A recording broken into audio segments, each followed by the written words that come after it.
brothers and sisters, and all my subscribers and viewers. This week, really busy. I went and relocated some bamboo and put that in my foraging yard. Did some stuff for the VA Coalition this morning, but I'm getting a late start this afternoon. This is one of the old Coleman stoves. I'll go over a little bit more later. It hasn't ran for 30, 40 years. None of my lanterns have either. One of them I may have ran probably 10 years ago. So I'm not looking to restore them or do a video on restoring them. There's plenty of them out there. I've been watching them all week. So all I want to do is make it work. And if it's, needs to be cleaned, I'll clean it out. There's some things that they tell you not to mess with, and there's some things they just rip into. So it could get pretty expensive and deem the whole stove or lantern worthless if you try to mess with the wrong thing and you damage it. Because some of these parts, not particularly for my models, but for some models you can't get anymore. And I'll tell you right now that oldcolemanparts.com, I just ordered some rebuild stuff for this and my lanterns, and I'm telling you, they had everything that I was looking that could go bad with them sitting for this long. If it's a check valve or anything like that, I got to make a decision, because not only do I have to pay for the check valve, I have to pay for the tool, which is $50, or I can risk it and use a screwdriver or an easy out or something like that, and I don't want to do that. These are very sentimental to me. This one grew up making, my dad used to make breakfast and dinner on it. Lunch, we normally had sandwiches when we went camping. It was the only time when we went camping that I never got yelled at or got in trouble. I could just run and do whatever I needed to do, and go out to the woods, collect wood or whatever. But I never got in trouble. So those were the good moments of my upbringing. So I want to preserve those, obviously. So the only thing I did actually buy from Amazon, and I paid way too much for it, is a plunger, because I did look at this and it should have some tension on it. It screws down, so hopefully my check valve's good, but there's a piece in there that's not bad. So I got my fan club behind me, my chicks, and this guy has been with me for a while, probably 20 some years. I used to golf. I loved it. Just can't afford it anymore. This is Wilson. So Wilson's going to be here, and he's going to supervise. And if he says anything bad, you let me know. Okay? So we're going to put him over there. And I'm going to reposition this camera so we can get into this. This thing is filthy dirty. So I'm not going to work on this first. I'm going to work on this tank first. But I got to find a container to get rid of this fuel. Okay, so I'm back. I put this blue plate here so I can try to keep everything within the camera. So Wilson's still supervising here. Now, the things that go bad on these are normally, this plunger needs oil. So I'm going to go ahead. I mean, my biggest problem is if the tank doesn't pressurize. So this is just a clip. I'm not, like I said, I'm not showing you guys how to do this. Ooh, that is oily. So my father was very good.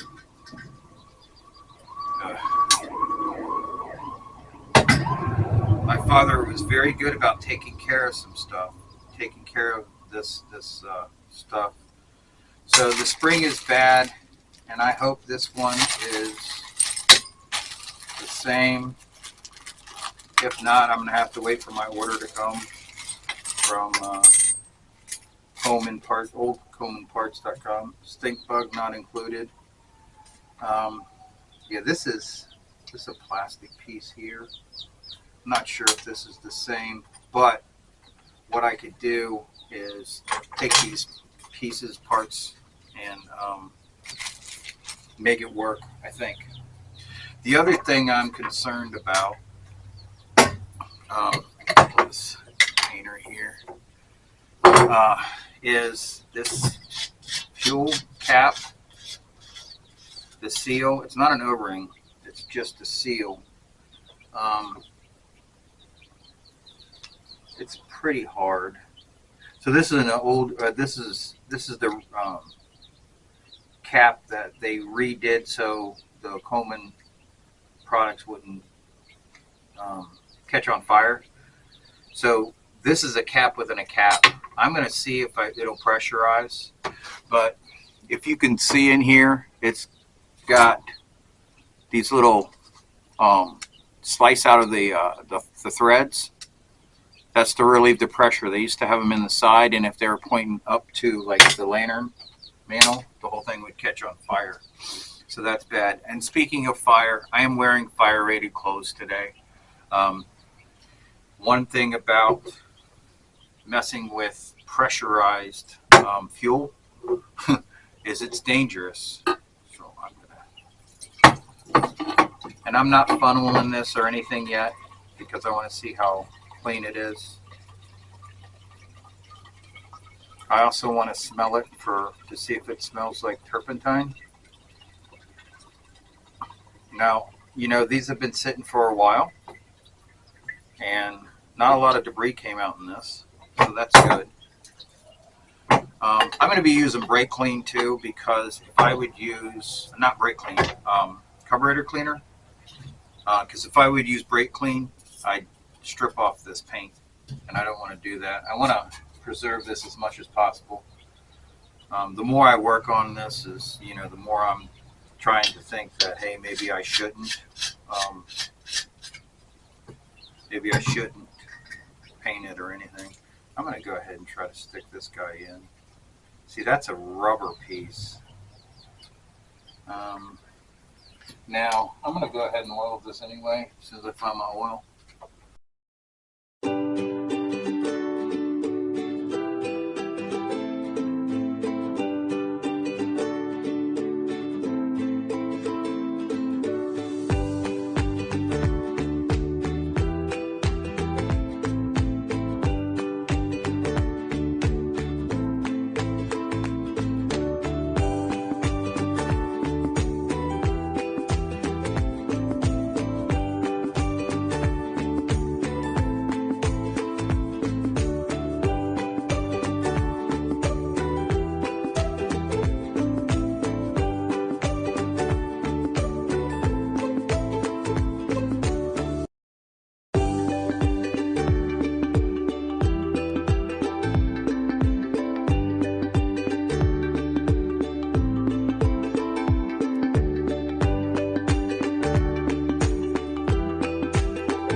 So, I just wanted to fill this up all the way so I don't have any issues.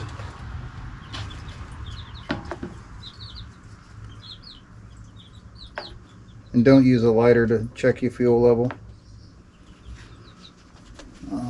This is going to go back into this can.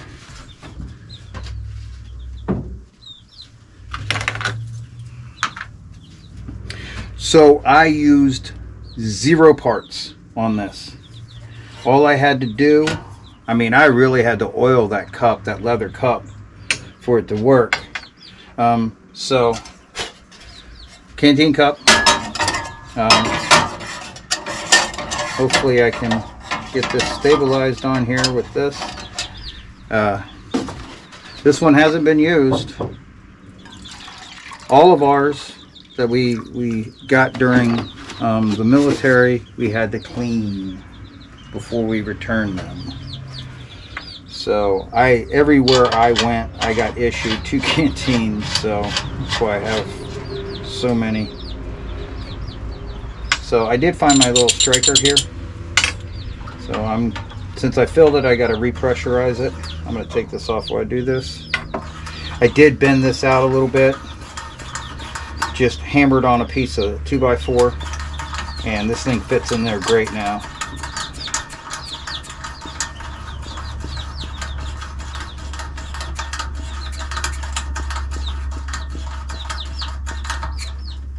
This brings back so many memories. Open it up. Set this up. I don't know if this works. Maybe I got to do it right, huh?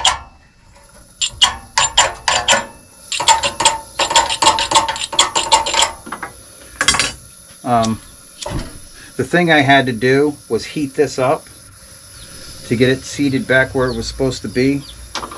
This ignition, I think it's an ignition tube, igniter tube.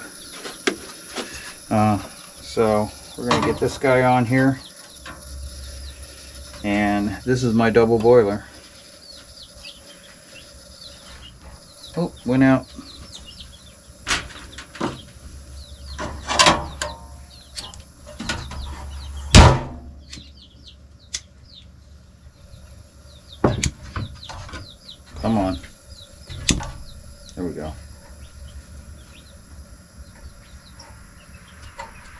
Oh, I gotta turn it down.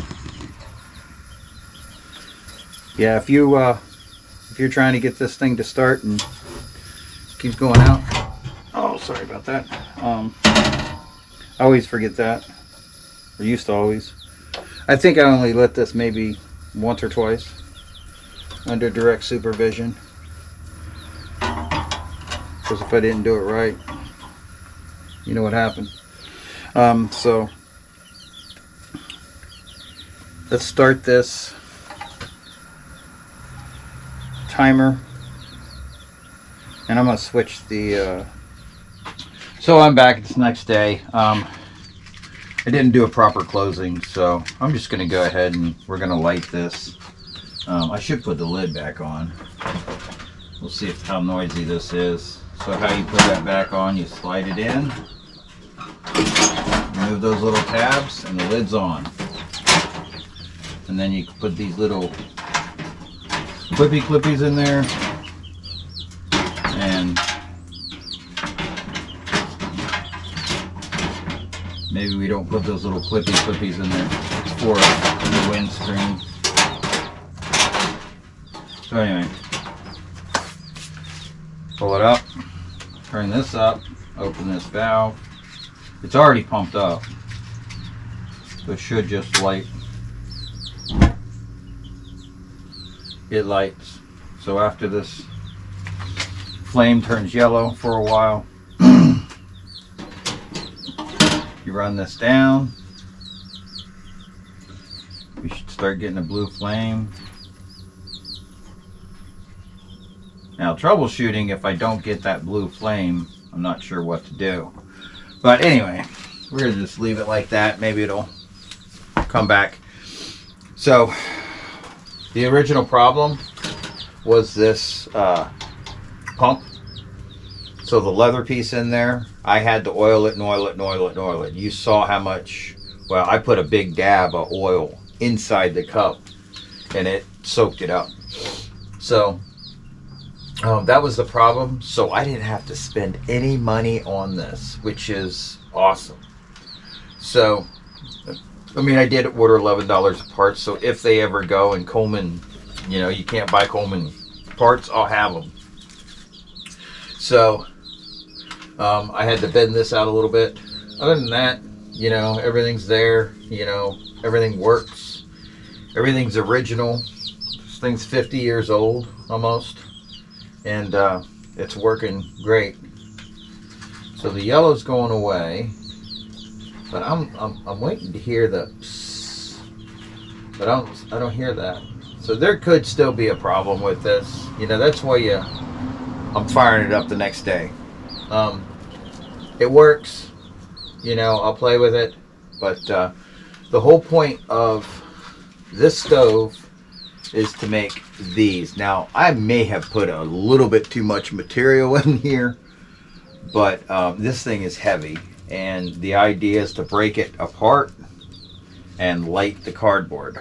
So I'm pretty sure I put a whole lot of material I didn't need to in this, but it's very heavy. You can see the wax is down on the side of some of them, but this thing will burn for a while, so you can get some kindling on top of it, you know, over it, and it just extends your flame, so it makes it easier for me to start a fire in here. But just want to say God bless you, take care. It is Red Shirt Friday, so make sure you remember everyone deployed, pray for them, keep in contact with them, because a letter from home means the world to someone that's deployed. You know, you may be able to Skype or call or whatever, but just keep in contact with them. They need to have our support. I was deployed several times and I got 0. So, you know, it is the way it is sometimes, but, you know, us military people, we all stick together. So we support each other. But I want to say God bless you to all my friends and family and brothers and sisters and all my subs and viewers. Just God bless you, and stay safe out there, and I'll catch you all on the flip side.